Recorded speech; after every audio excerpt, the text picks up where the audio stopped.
Muy bien, Manuel Solís, ¿cómo estás? Muy buenas noches. Muy bien, señor. Comentario siempre políticamente incorrecto. A ver, ¿de qué vamos a Y hablar? hoy se me hace que más. Ah, señor. caray, a ver, ¿por qué? Porque nuevamente vamos a hablar mal de la clase política mexicana por los acontecimientos que hoy son noticias, señor. Lo estamos viendo en el noticiero hoy mismo, cuando se recuerda lo del juego del Santos, cuando se recuerda lo del casino de Monterrey, cuando recordamos el informe que se rindió al pueblo de Gómez Palacio de la Administración Pública Municipal de este año, y cuando recordamos el gran endeudamiento del estado de Coahuila, señor. Y vuelve uno a los políticos, pero más porque hoy, a raíz de lo de Monterrey, los medios de comunicación, las grandes televisoras mexicanas y el gobierno de la República se ha encargado de difundir la idea de que los mexicanos todos somos responsables de la situación que hoy vive México. Yo soy responsable, mis hijos son responsables, mis padres son responsables, usted es responsable, todos lo somos. ¿Pero por qué, señor? No, yo no soy responsable. Entonces recordaba, por ejemplo, esto, señor, que ya se está olvidando. El estado de Coahuila tiene 2.500.000 habitantes, Nuevo León 4.500.000 y Veracruz 7.500.000. El anterior gobernador de Veracruz, Fidel Herrera, recibió el estado con una deuda de 3.500 millones y lo deja con una deuda de 21.000 millones, con una diferencia de 18.000 millones que ejerció en 6 años.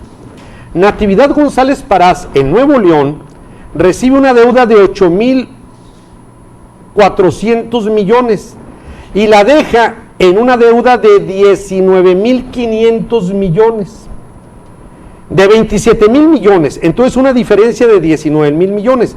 Pero Coahuila, señor, que tiene menos de la mitad de habitantes de esos estados, recibe Moreira una deuda de 323 millones y la deja en 34.000 millones con una diferencia de 33.700 millones, señor.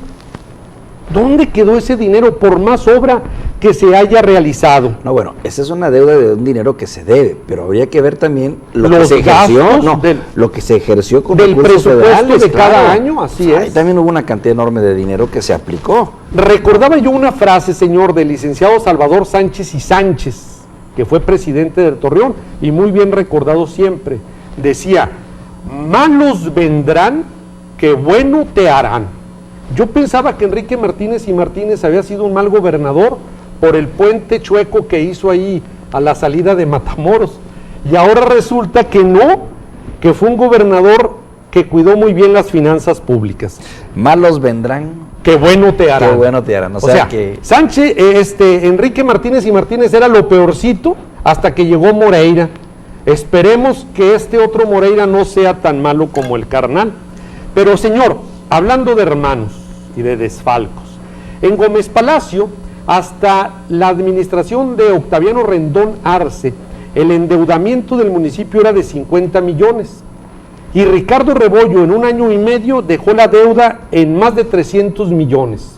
Pero si contamos los 800 del Teletón, pues son 1.100 millones. Entonces, señor, yo digo, yo no soy culpable, que no me echen la culpa de lo del Santos, porque ahora resulta que los responsables de la barbarie regiomontana y de la situación de ingobernabilidad de México somos nosotros. Televisa y TV Azteca y los ideólogos gubernamentales concluyen que las víctimas somos culpables.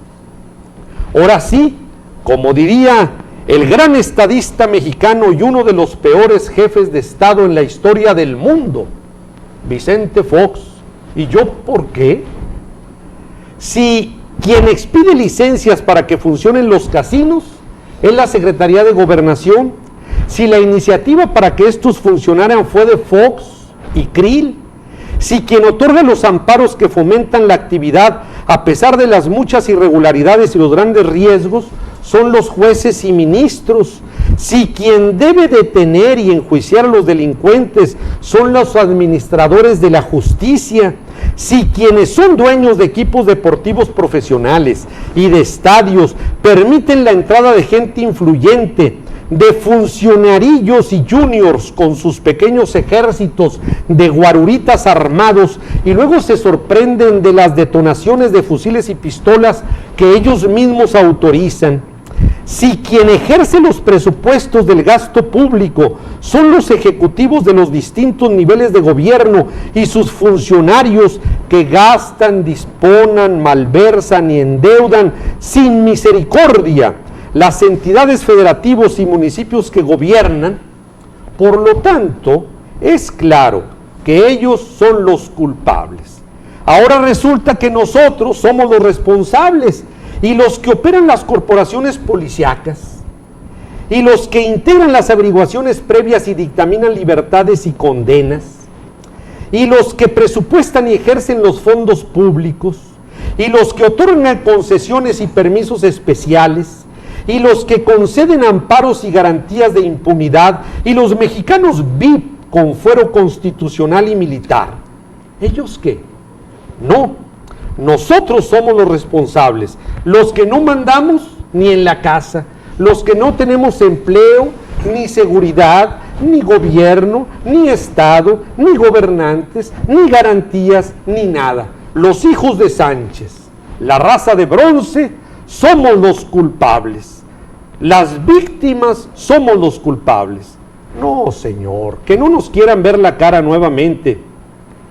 Y los que cobran los sueldos millonarios, los líderes y los partidos y los políticos y los funcionarios y los jueces y los ministerios públicos y fiscales, los policías y militares, los diputados y senadores, los regidores y los alcaldes, los secretarios, magistrados y gobernadores, los presidentes impostores y la clase política asquerosa y putrefacta que...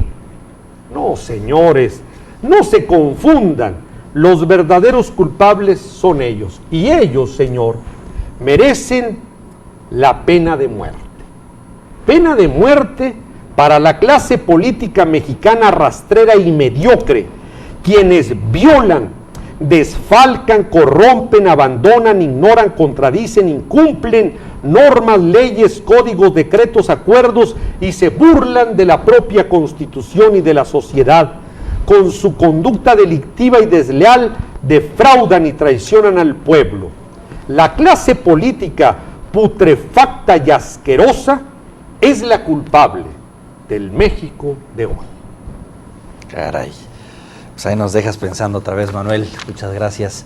Decía el periodista Ciro Gómez Leiva, ¿no? Dice, sí, la clase, la generación perdida, ¿no? La generación política mediocre, ¿no? La generación del fracaso, así se llama.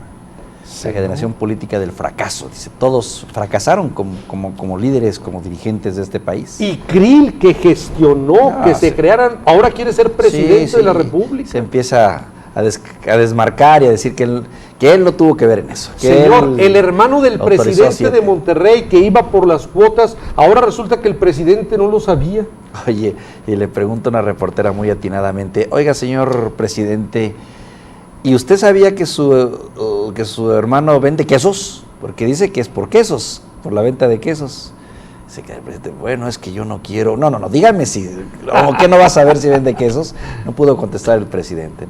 La actividad del hermano, ¿no? Para justificar 400,000 pesos. Bueno, si Peña Nieto no pudo responder de qué murió la esposa, es increíble, señor. Y fíjese, el PRI parece ser que se prepara para regresar a Los Pinos en el 12.